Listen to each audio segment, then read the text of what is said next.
Bienvenidos a una edición más de Hablemos Escritoras Podcast. Hoy tenemos el gusto de conversar con Susana Pagano. Los saluda Adriana Pacheco.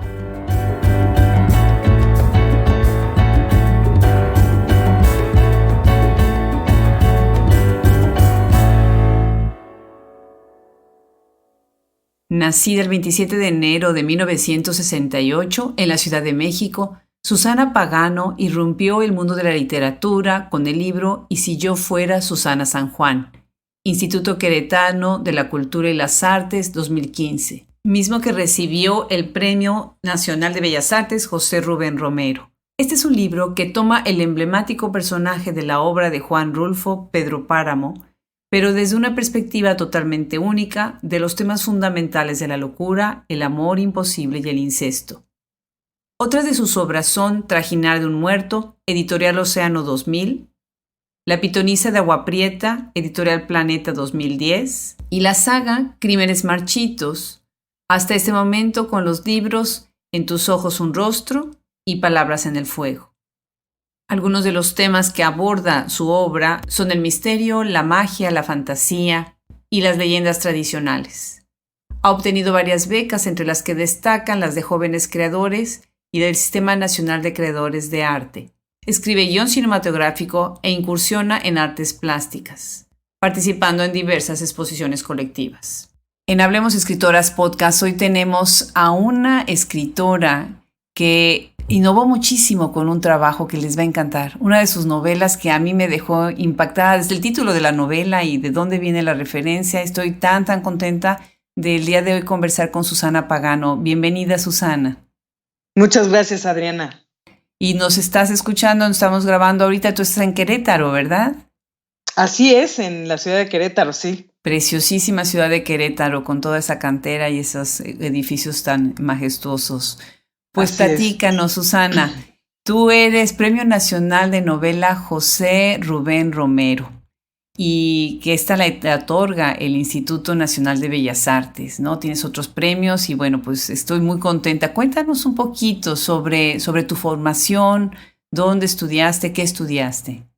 Bueno, yo estudié el diplomado para escritores de la SOGEM, de la Sociedad General de Escritores de México. Entré a la carrera de letras hispánicas varias veces a la UNAM, pero no me seguí por ahí. Yo más bien lo que estudié formalmente y terminé fue este diplomado en la Escuela de Escritores. También estudié en la Universidad de Barcelona, en España, otro diplomado que era sobre estudios hispánicos precisamente, ¿no? Entonces, donde llevábamos literatura universal, literatura, historia de España, literatura española, ese tipo de materias. Y finalmente, algo que me formó mucho, que a lo mejor no fue una formación muy académica o muy de que salgas con un título, pero que sí fue muy importante en mi quehacer como escritora, fue acudir a los talleres del dramaturgo Hugo Argüelles. Hugo Argüelles fue una figura muy importante en mi formación como escritora porque era apasionante ir a sus clases, ¿no? Era muy diferente a todo lo que yo había recibido de clases como en las instituciones, y aprendí muchísimo de él. Y creo que a ello se debe un poco que mi literatura, mi narrativa sea de pronto muy teatral o muy cinematográfica. Eso no lo digo yo, me lo han dicho amigos y otros lectores, que tiene como esta visión de las cosas, como esta pantalla, como si se estuviera proyectando en una pantalla la historia. En cuanto a los diálogos también tienen mucho que ver con esta formación como dramaturga, ¿no? Sí, coincido con eso y es precisamente uno de los temas que a mí me gustaría abordar hoy en nuestra conversación, pero sí, definitivamente se puede hacer casi una representación de lo que estás escribiendo. Bueno, pues uno de tus libros que precisamente se siente así representada en escena, que es Y si yo fuera Susana San Juan, gana en el 95 el Premio Nacional de Novela que otorga precisamente el Instituto Nacional de Bellas Artes. Veo también que tú ganas la beca de jóvenes creadores del Centro de Escritores Juan José Arreola, Casalam, también en el 99. Y me parece muy interesante cómo es la relación entre los escritores y los premios y las becas. ¿Cómo sientes tú que ha ayudado, que te ayudaron estos premios y estas becas en tu obra? Es un gran apoyo. Es un mecenazgo que es muy importante para impulsar a los jóvenes escritores, sobre todo, y también cuando ya no somos tan jóvenes, porque este tipo de apoyos se pueden seguir necesitando posteriormente. Pero bueno, cuando estás iniciando, son muy importantes por varias cuestiones, no nada más por la cuestión económica, que evidentemente es un gran apoyo, pero también en la cuestión pues de que te empiezas a relacionar en el medio, de que empiezas a conocer a otros escritores, a otros maestros escritores, ¿no? Porque como tienes tutores, en el caso de la beca de Casalam, tiene uno el apoyo de estos escritores que ya tienen un camino recorrido en el medio, aprendes de ellos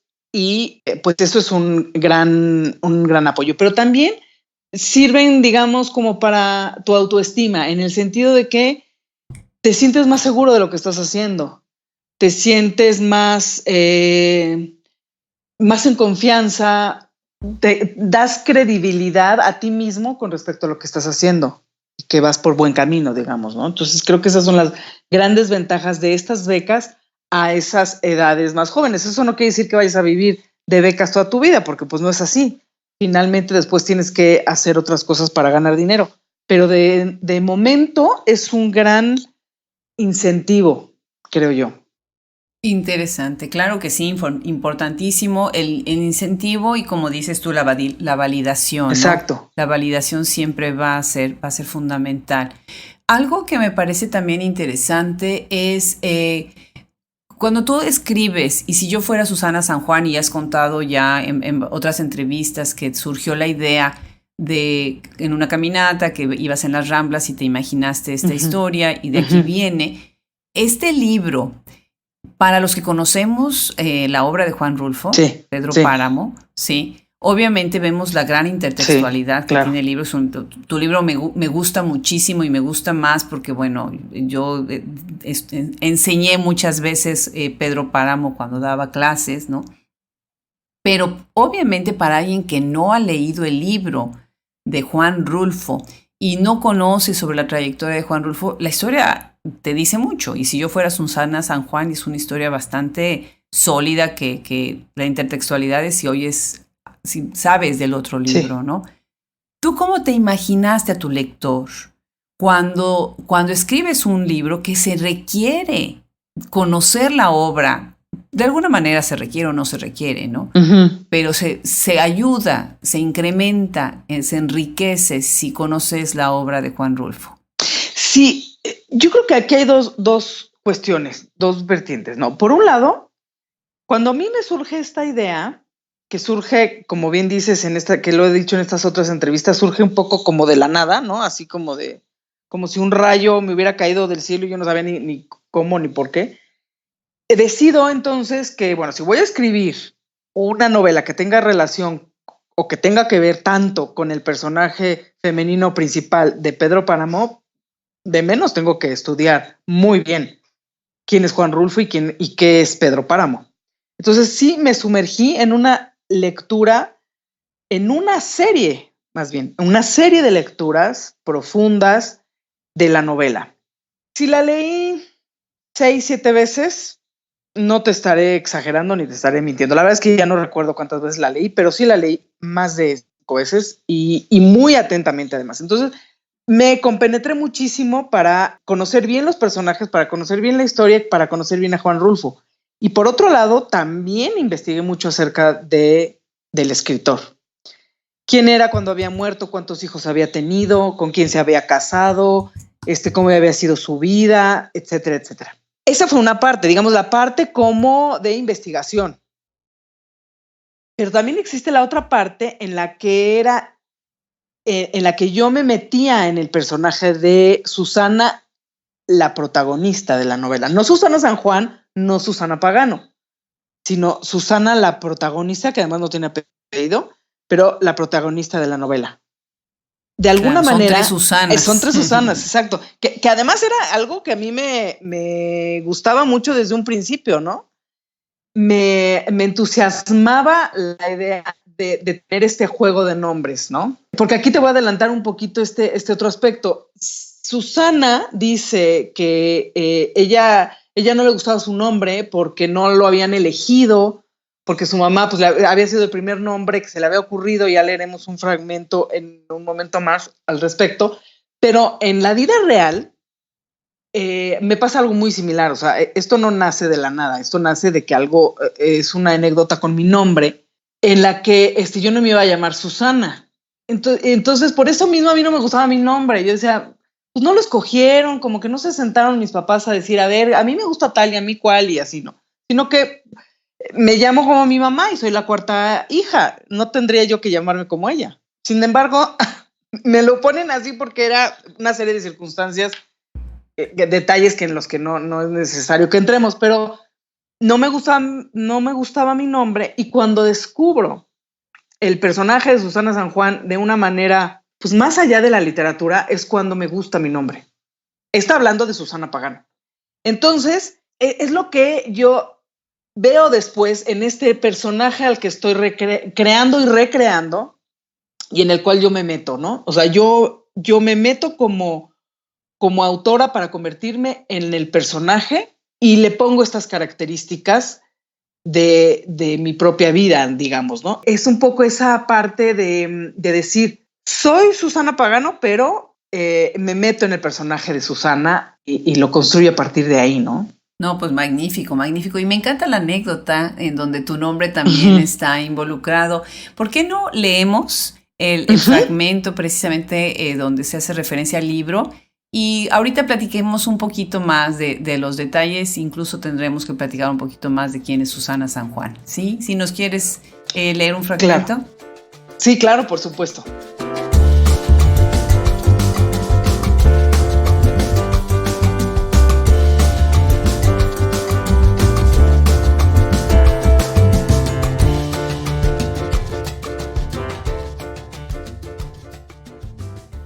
Mi madre me puso Susana porque fue el primer nombre que se le ocurrió.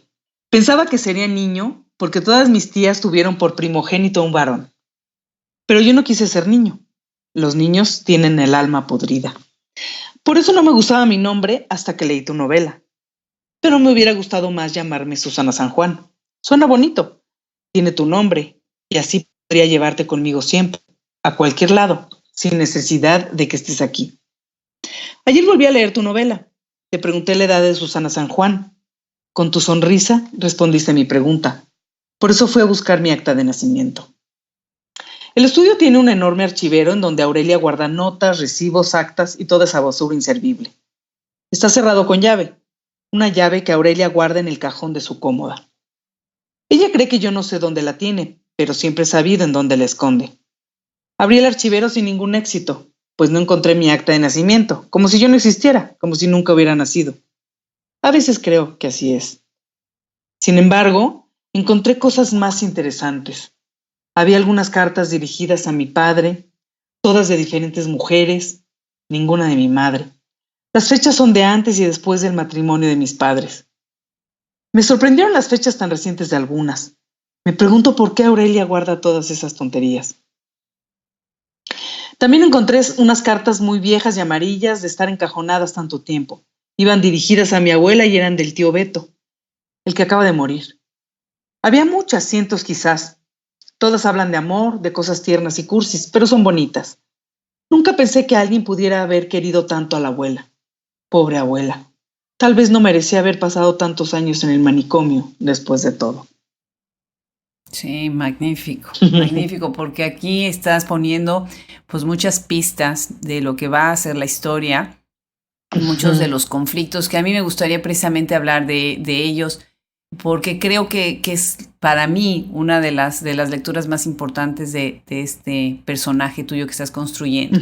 Bueno, empecemos primero. Susana San Juan es el amor Imposible de Pedro Páramo. Así es. Es una sospecha de un incesto con su padre, en donde Juan Rulfo nos deja muy bien muchas pistas para este incesto que sucede, la locura, pero sobre todo la gran sensualidad de Susana, ¿no? Su corporalidad, la manera en cómo la intimidad de Susana, que está tan relacionada con su mismo amor platónico, el que también es imposible para ella, pero tú además le agregas, que lo cual además me encanta, porque seguramente Juan Rulfo estaría muy halagado de haber leído tu libro, ¿no?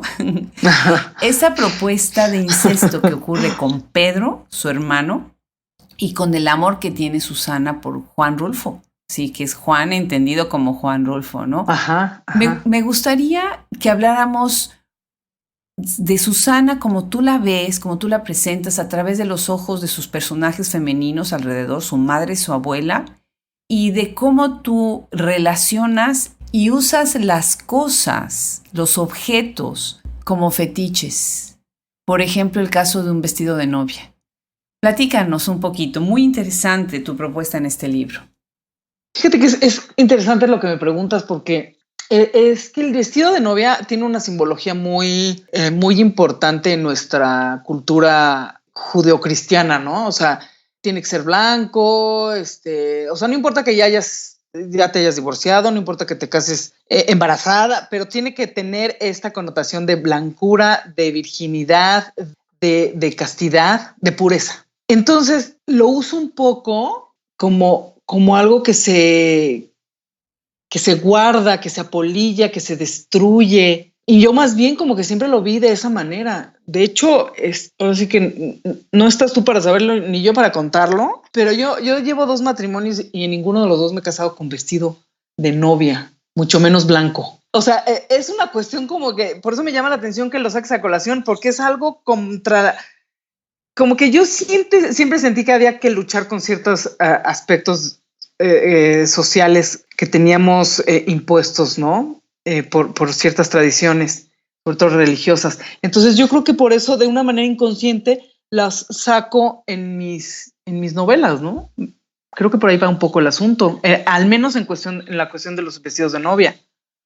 Sí, muy interesante. Y tienes muy poderoso ese fetiche, ese objeto dentro de toda tu narración. Y platícanos un poquito, también la otra línea de la locura, ¿sí? La jalas a través de la madre y de la abuela. Si la presentas a través de puros personajes femeninos. Sí, mira, aquí hay una cuestión en la que, digamos que voy a revelar un poco de dónde vienen estas historias. Lo que pasa es que, pues, un escritor de algún lado tiene que sacar sus ideas, ¿no? No es que todo surja de una imaginación súper fértil y súper privilegiada. Uno se va alimentando de las historias que ve a su alrededor, de las historias que te cuentan los abuelos o que te cuenta la tía, ¿no? O de lo que ves, de las experiencias que vas teniendo en la vida. Entonces, estos personajes son una mezcla de varias personas de la vida real, que por obvias razones no te puedo decir quiénes son, ¿no? Pero no queremos saber. No queremos andar balconeando a nadie. Obviamente ya hay una adaptación, ya hay una integración en donde escoges lo que más te sirve como personaje, y lo demás, lo que no sirve de la historia real, pues lo desechas, ¿no? Pero así hay esta cuestión de que tanto Aurelia como Anastasia son la mezcla de 3 personajes que conocí, de personas que yo conocí, de historias que conocí, que me contaron, que fui viendo, ¿no? Entonces me parecían muy interesantes, y esto de la locura, además, es como una constante, porque yo creo que de alguna manera los escritores a lo mejor tenemos un poco temor a perder la razón en algún momento, ¿no? Como tenemos la mente tan llena de historias todo el tiempo, a veces hasta simultáneamente, ¿no? O sea, yo ahorita estoy trabajando 3 historias de manera simultánea. Entonces, a veces dice uno, ¿en qué momento se me va a botar el tornillo, no? ¿Cuándo voy a perder ese tornillo definitivamente, no? Interesante. Entonces creo que hay un poco esa cuestión como del miedo a la locura, ¿no? No Claro, sé. claro. Bueno, por otro lado, estás presentando también un tema que es fundamental, que es el incesto.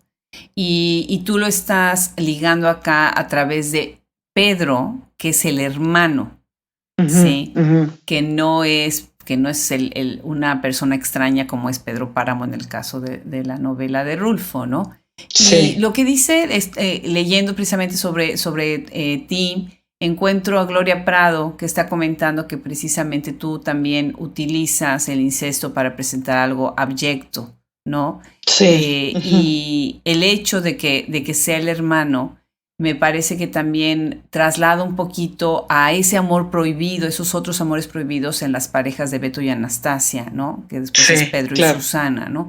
¿Qué nos Sí. comentas sobre esto? Susana se convierte en Susana San Juan, entonces desde el punto de vista de Susana San Juan ya no hay incesto, porque ya no es la misma persona. Sin embargo, sí lo hay, puesto que eso solo sucede en su mente. En su forma corporal sigue siendo la misma. Luego entonces sí hay incesto. Pero yo lo que veo en este personaje de Susana es a una niña que busca al primer amor, que generalmente se encuentra en la figura paterna, en el caso de una niña, pero como ella no tuvo nunca esa figura paterna, la encuentra en el hermano que es Pedro, ¿no? Y además hay de nuevo el juego de nombres, el Pedro de Pedro Páramo y Susana San Juan de Pedro Páramo, ¿no? O sea, de nuevo el juego de nombres. Sí, súper interesante y además me gusta, me hizo pensar en esta escena donde ya están solos, en Cien años de soledad, porque cuando ya se Ok, quedan solos ajá. y ya no hay nadie más de la familia, la historia se puede escribir otra vez ya a partir de su presente y ya no arrastrando Claro, todo lo que es la claro. familia y la tradición de la familia, ¿no? Me parece muy interesante esta escena en donde tú ya los pones completamente solos, tomando de nuevo los objetos, ¿sí? Para reconstruir su vida y decorando la casa, el espacio familiar ya como pareja. Muy interesante. Bueno, este libro, Y si yo fuera Ujú, Susana San ujú. Juan, con Aculta Tierra Adentro, publicado 2006. Muy interesante.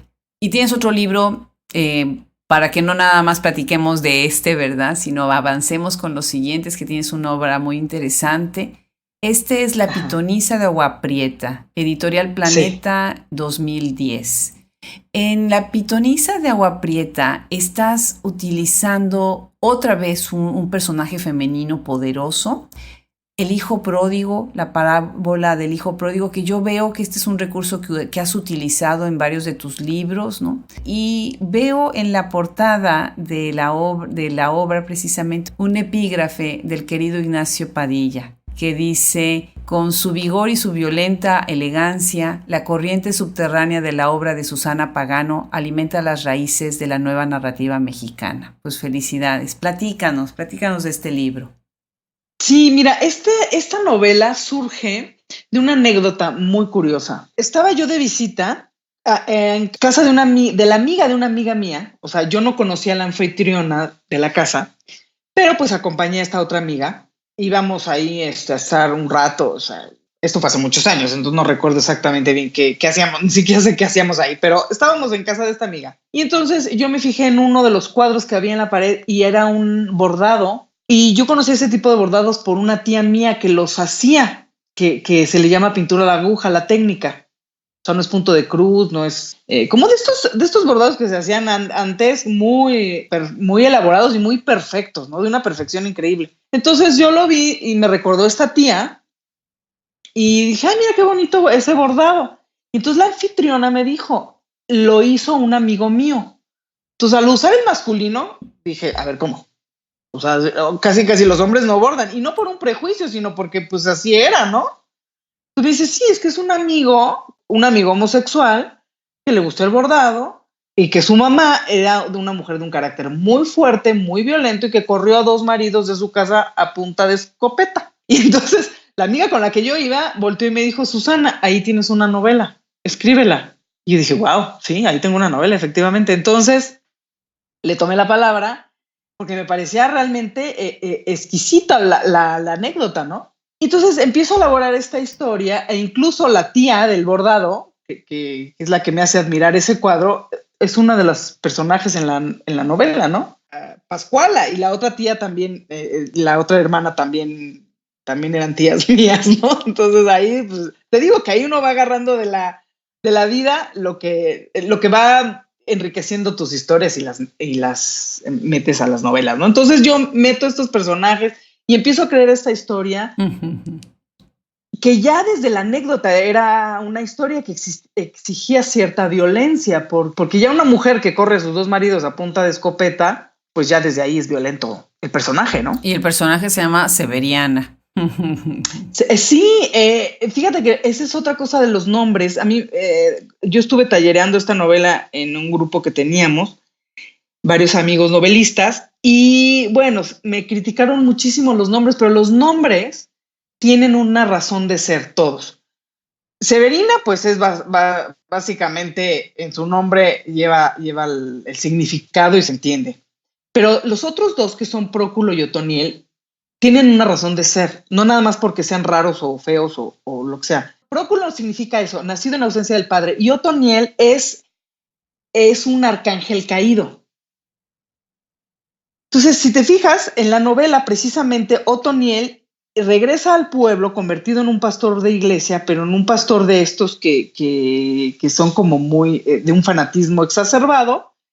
Y y Próculo nace cuando la madre ya corrió al segundo marido con la escopeta, al primer marido. Entonces, nace cuando ya el padre no está ahí. Tienen una razón de ser, no es nada más porque se me antojó ponerles nombres extraños, ¿no? O feos. No, está muy bien, está bien documentado además la razón, muy interesante. ¿Nos quieres leer un fragmento para que sigamos hablando un poquito más de esta obra? Claro que sí.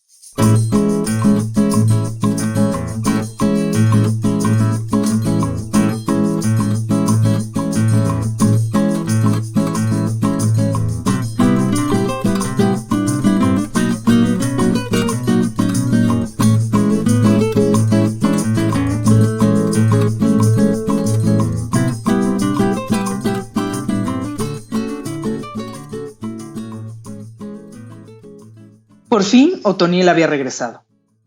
Severina acarició el cristal de la ventana por donde aún se podía ver corriendo al pequeño Jacinto. Sus dedos percibieron la humedad del vidrio que se empañó de inmediato al contacto con la piel. ¿Cuántas veces miró por esa ventana? ¿Cuántas veces esperó ver llegar a su hijo, cuando menos con ojos de arrepentimiento? Pasaron años y era como si a Otoniel se le hubiera tragado el lago de Orandino. Próculo permaneció con los dientes apretados. No le gustaba que se le escucharan los pensamientos. 18 años exactamente. ¿Qué son 18 años? Una vida casi. Se puede decir que Severina ya hasta había olvidado sus facciones, mismas que tampoco eran muy dignas de recordarse. Ni una foto guardó de él. Todas acabaron convertidas en ceniza y devoradas por las aguas del inodoro. De cualquier forma, habría dado varios años de su vida por devolverlo a donde lo encargó. Su retorno solo traería malos sueños. ¿Qué pasa con la figura del hijo pródigo, este regreso que lo tienes en varias de tus obras?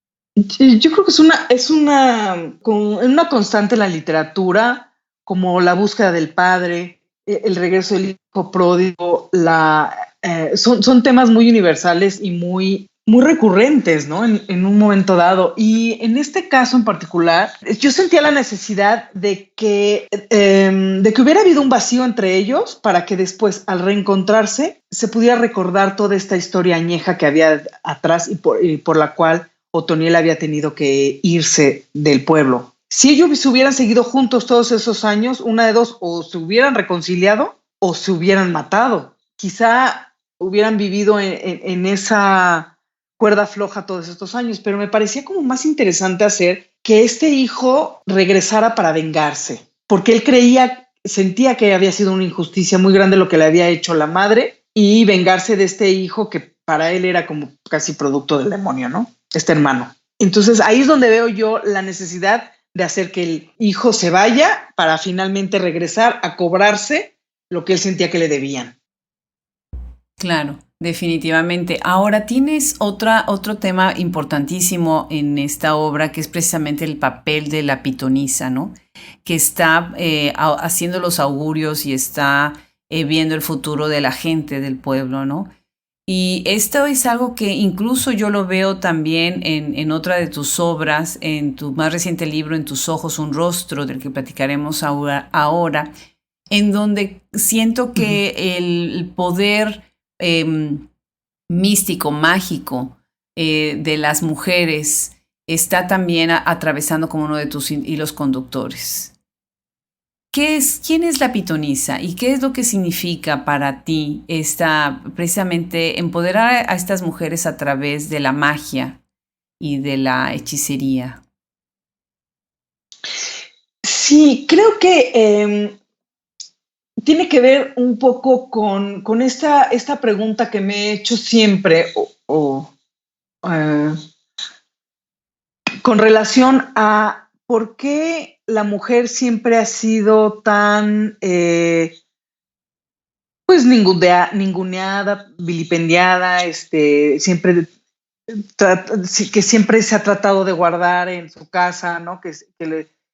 Durante tantos años, hasta hace muy pocos, apenas el siglo pasado y un poco del antepasado, que apenas ha empezado a resurgir la mujer en su verdadera esplendor, ¿no? O sea, como que siempre ha sido una constante desde muy pequeña de por qué.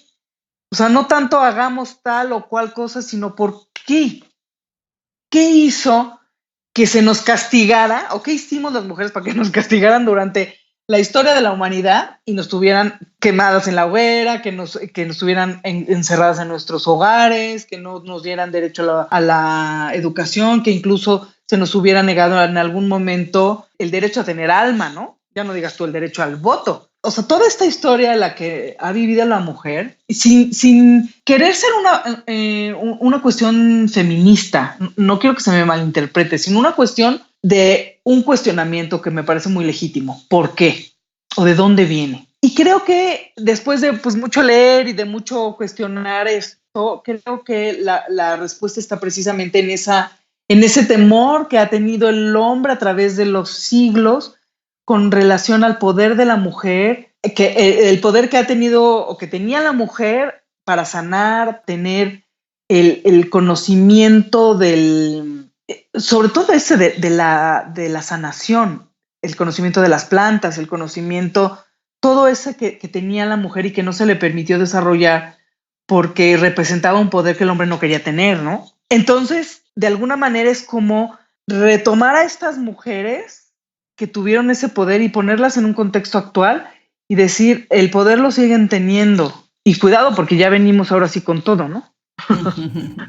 Ahora, en este libro, bueno, precisamente este es el triángulo que se establece entre los dos hijos y la madre, y es un libro además que tiene muchos otros personajes muy interesantes. Me gustaría relacionarlo con este libro, En tus ojos, un rostro. Un rostro. Uh-huh. Primero te tengo que contar que, bueno, yo venía leyendo el inicio del libro, iba yo leyendo muy bien, ya sabes, bueno, estás entendiendo quién es el personaje, qué está haciendo, y de repente, wow, pasa algo que dije, ¿cómo? Dejas el cabo ahí y entonces tiene uno que leer con mucha atención para poder entender qué es lo que está pasando. Es un libro que publicas de manera electrónica, que ahorita me gustaría también platicar sobre ese tema, y en donde ya estás anunciando algo que muy pocas escritoras han hecho en las letras mexicanas, que es crear una saga. Entonces ya estás anunciando que este libro va a ser el primero de una saga, o que va a tener muchos otros libros que van a estar adentro de esta saga. Bueno, pues platícanos, En tus ojos un rostro, ¿de dónde viene este libro y esta historia tan interesante de Cristal de María Barillete, que es tu personaje principal en este libro? Sí, mira, es curioso porque es la primera adaptación que hago de un cortometraje que ya había, mío también, y de un amigo. Ahí somos coautores en cuanto al cortometraje, este amigo y yo. No quisiera mencionar su nombre porque él prefiere que no se le mencione. específicamente me dijo que prefería mantenerse al margen. Pero él y yo escribimos hace ya varios años un cortometraje que nunca llegó a la pantalla, ni chica ni grande. Sin embargo, la historia era muy interesante. Entonces yo le dije, oye, a mí me gustaría adaptarla a novela. Cuando hicimos ese cortometraje, que nos gustó mucho el personaje, nos gustó la historia y todo, dijimos, oye, ¿por qué no hacemos la serie? Que este primer cortometraje en realidad sea el primer capítulo de una serie de televisión, porque también escribo guión. No sé si eso lo habíamos platicado, pero te lo menciono ahora. Entonces dijimos, sí, vamos a hacer una serie. Estuvimos planeando la serie, hicimos digamos, adaptamos ya lo que teníamos a esta serie. Y ahí surgen nuevos personajes y demás. Quedó en el cajón, como muchas historias van quedando en los cajones de los escritores, que ahora en los cajones tienen forma de CPU, ¿no? Pero sí, sigue siendo un cajón en donde se guardan las historias. En fin, ahí quedó. Pero a mí me gustaba mucho para narrativa. Y le dije, oye, ¿lo puedo adaptar? Incluso llegamos a un acuerdo ante SOGEM y demás. Y adapté yo la historia en esta primera novela. Esta primera novela es la adaptación de ese primer largometraje. O sea, es muy similar. Tiene muchas cosas nuevas, pero es muy similar a ese cortometraje. Pero como ya había una serie, decidí crear la saga. La saga, ya el segundo libro y el tercero, que ya estoy corrigiendo, ya no se parecen, digamos, a lo que hubiera sido la serie de televisión. Pero de ahí surge esta idea de convertirlo en narrativa, porque además daba muchísimo, en cuanto a imágenes, en cuanto a el personaje daba mucho. Y entonces por eso surge esta serie como saga. Sí, sí, sí, excelente. Y además algo muy interesante, en esta novela utilizas elementos de novela gótica desde mi perspectiva, ¿no? Hay mucha presencia de espectros, de espíritus, pero acá estás jugando con otro elemento, que es la conexión entre el presente y vidas anteriores. Y esto precisamente lo haces con un juego muy interesante que es cambiar a itálicas, que es en donde estás jugando entre un tiempo y el otro. Me voy a regresar un poquito para contarte esto. Yo siempre, desde niña, me gustaron mucho las historias de miedo. Ya fuera en cine o en literatura o en el formato que me dieras, pero a mí siempre me gustaron las historias que tuvieran que ver con fantasmas, que tuvieran que ver con el misterio en general. Ya fuera en forma de fantasmas o en forma de vidas anteriores, incluso de mundos paralelos, de puertas dimensionales, de lo que tú quieras. Ese mundo siempre me llamó mucho la atención, pero nunca me había atrevido a tratarlo en narrativa porque como que tenía yo el prejuicio de que a lo mejor era como subliteratura, como que no era literatura muy seria, pero finalmente dije, pues yo voy a escribir los temas que me gustan. Y entonces pues dije, pues va toda la carne al asador y por eso decidí que sí iba a usar esos elementos en esta saga. Y entonces de ahí que me aventara yo con diferentes cosas y diferentes temas, pero siempre en relación como bien dices, como bien mencionas, a la novela gótica, a lo que tenga que ver con brujería y lo que tenga que ver con el misterio en general. Entonces, retomando tu pregunta original, que se refiere al uso de las itálicas, lo hago por una manera de facilitar la lectura de la novela en sí, porque si bien creo que no tengo una literatura muy cronológica y muy lineal, el uso de las itálicas lo que hace es facilitar un poco precisamente esa lectura, que no te confunda uno tanto como lector. Porque, por ejemplo, en la novela de Susana San Juan hay varias voces y si te fijas en todas mis novelas hay varias voces, no hay solo un narrador, hay muchos narradores, ya sea que esté en primera persona o en segunda incluso a veces, ¿no? Como es en el caso de la de Susana. Entonces, de alguna manera, como yo pretendo con esta saga acercarme a los jóvenes, a la lectura de literatura juvenil, pues no quiero confundirlos demasiado y pretendo con las itálicas tener una lectura más digerible, más fácil, ¿no? Claro, interesante, claro, definitivamente. Pues léenos un fragmento de En tus ojos un rostro, muy interesante este libro y esta propuesta.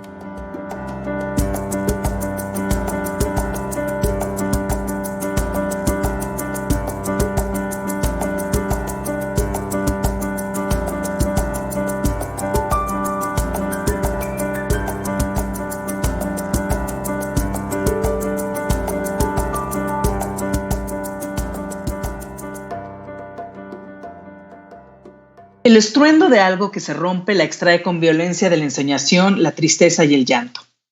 Cristal voltea por un segundo hacia la puerta en busca del ruido, pero no hay nada, y cuando se vuelve hacia el interior de la capilla, la descubre vacía. Los invitados a la boda han desaparecido. También el sacerdote que casaría a los novios y la novia misma. Y la luz que ahora penetra por los vitrales es más gris y diáfana que antes. Busca a su alrededor una respuesta, un indicio de que aquello que ha visto es real. Mas la insistencia de estruendosos ruidos que vienen de ningún lado pareciera quererle apuñalar los sesos. Se cubre los oídos antes de que le estallen los tímpanos. A pesar de todas las emociones que la agobian, hace un esfuerzo por caminar deprisa. Recorre el estrecho pasillo que lleva hacia el altar, acosada todo el tiempo por aquel ruido estridente. Pretende encontrar algo, cualquier cosa coherente que confirme su cordura, porque empieza a pensar que la ha perdido, que la dejó en la calle después del incidente con el camión de pasajeros con techo color amarillo canario. Al fin, el escándalo cesa su tormento infernal y Cristal se descubre las orejas. Un gruñido tenue llama su atención. Es Antonieta que, sentada y dormitando en una de las bancas, ronca con suavidad. No se extraña de encontrarla ahí. Se podría decir que ya no se extraña de nada. Se acerca a ella con sigilo para no despertarla bruscamente. Antonieta, ¿se encuentra bien? Cristal está a punto de moverla por los hombros cuando la anciana da un respingo y despierta sobresaltada, incluso un poco aturdida, como si hubiera regresado de un sueño tan profundo que no recordara ni quién es ni qué está haciendo ahí. Incluso mira a su alrededor, reconociendo. Ve a Cristal y entrecierra los ojos. Una vez que la ha examinado de arriba a abajo, se los talla bien. Parece una niña amodorrada. ¿Se siente bien?, repite Cristal. Antonieta pareciera regresar de muy lejos, de algún lugar distante del que no hubiera tenido ganas de volver. Entonces suspira profundo. Volví a soñar que me casaba, dice melancólica, y esboza con los labios algo parecido a una sonrisa. Pues muchísimas gracias, Susana, muchísimas gracias por esta lectura. Otro de tus libros que está dentro precisamente ahorita de este nuevo proyecto que tienes se titula Palabras en el Fuego o Historias de las Cosas que Sucedieron en la Mansión de Cordobanes. Y aquí, muy lindo, estás intercalando una historia que se da en el siglo XVIII y traes al presente, ¿no? Vas y vienes del presente al pasado. Muy interesante esta obra. Así es. Además, tomas ideas sobre lo que es el folclore, las leyendas, las tradiciones, y yo lo llamaría el folclore del miedo, que cada nación tiene, ¿no? Siempre dentro de sus historias de espanto, ¿no? Platícanos un poco sobre Palabras en el Fuego. Muy interesante este libro. Claro, sí, fíjate que esta novela, no sabes cómo disfruté escribirla. Verdaderamente la gocé. Como te decía antes, el tema del miedo, del misterio, de las cosas inexplicables es algo que me fascina. Claro, nosotros tenemos la influencia muy europea en cuanto a este tema, ¿no? En cuanto a los castillos, encantados, como que es muy europeo. Entonces dije, ok, eso está muy bien, pero ni soy europea, y México tiene una historia muy rica también en ese sentido. Entonces vamos a buscar una historia que tenga que ver con nuestra idiosincrasia, con nuestra cultura, con nuestro país. Entonces, pues me fui a buscar leyendas de fantasmas mexicanos, por llamarles de algún modo, ¿no? Entonces me encuentro con esta historia que es verídica, o sea, que sucedió un asesinato muy violento, muy terrible en la calle de Cordobanes, hoy Donceles, en el siglo XVIII. Entonces, a grosso modo, es un suceso que marca a la ciudad, además, que estamos hablando en pleno virreinato, y deja a la ciudad en total desconcierto. Se encuentra a los culpables, o al menos se dice que se encuentra a los culpables, pero entre la gente lo que se dice es que fue el diablo. La gente común y corriente y de a pie no cree que hayan sido a los que finalmente se culparon y que se ajusticiaron, los sentencian a pena de muerte. Pero la gente no lo cree, para la gente fue el diablo, ¿no? Ahí está, claro, estamos hablando de una época en la que era más factible creer en el diablo a que personas de carne y hueso hubieran cometido un multihomicidio tan tremendo, ¿no? Entonces, basándome en esa historia, ya claro, yo recreo muchas cosas, le pongo una personalidad a la víctima que no la tiene, porque no, de eso sí no hay registro, y creo toda esta historia en la que se basa la segunda novela de la saga, que en realidad es el número 1, porque aquí habría que hacer esa aclaración, ¿no? La saga de Crímenes Marchitos tiene su número 0, que es En tus ojos un rostro, y el número 1 es Palabras en el fuego. ¿Por qué esa numeración? Esto sí me gustaría aclararlo, y es porque en el número 1 no salen los personajes que salen en el número 0, En tus ojos un rostro, no salen los personajes que ya saldrán en adelante, que son José Ignacio, Don Nico y demás personajes que salen a partir de Palabras en el fuego. Por eso es esa numeración, digamos, un poco extraña, ¿no? Y bueno, más o menos ahí va esta otra novela que te digo que disfruté muchísimo al escribirla, disfruté mucho a los personajes, me divertí mucho también, me reí mucho. No sé si eso lo causa en el lector, lo logre transmitir al lector, pero pues bueno, yo la disfruté enormemente. No, muy buen libro, muy buena novela, y sobre todo, bueno, pues esta propuesta que estás haciendo de lo que es la saga. Pues me gustaría, Susana, primero pues te felicito, y después me gustaría cerrar con un par de preguntas. Una, ¿qué es lo que tú piensas que está sucediendo en la escena literaria contemporánea en México en lo que se refiere a obras de escritoras? ¿Y de qué manera tú crees que la literatura cumple con una función? ¿Con qué función cumple la literatura desde tu perspectiva? Bueno, yo creo que ahorita el escenario es muy grande. Hay muchísima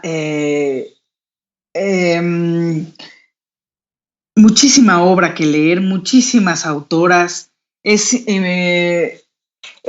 Es un escenario muy amplio actualmente el de la literatura escrita por mujeres, lo cual a mí me da muchísimo gusto, porque además, fíjate que creo que hay más lectoras que lectores.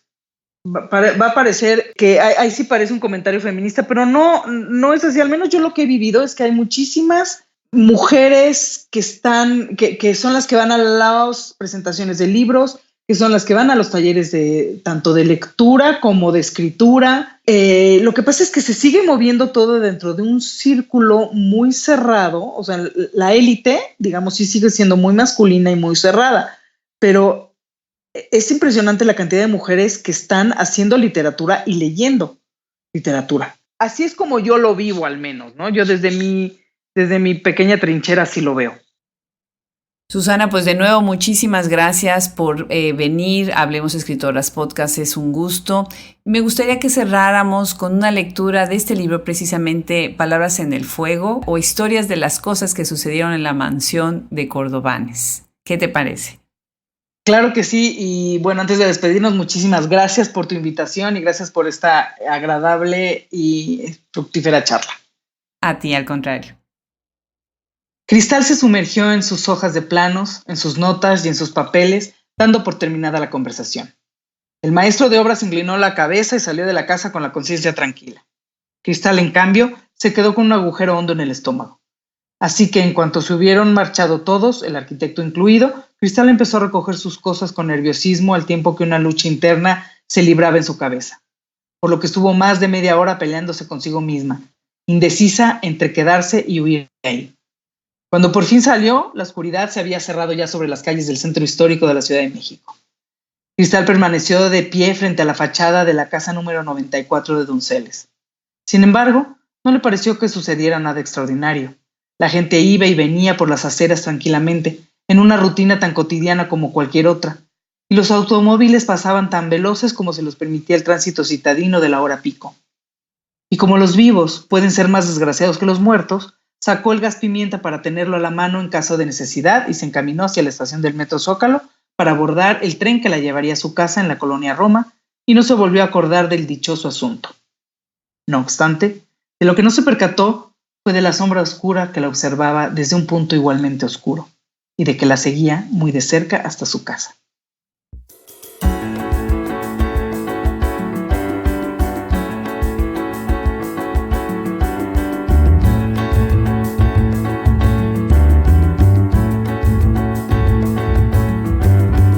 Este ha sido un episodio más de Hablemos Escritoras Podcast. Los esperamos hasta la próxima semana.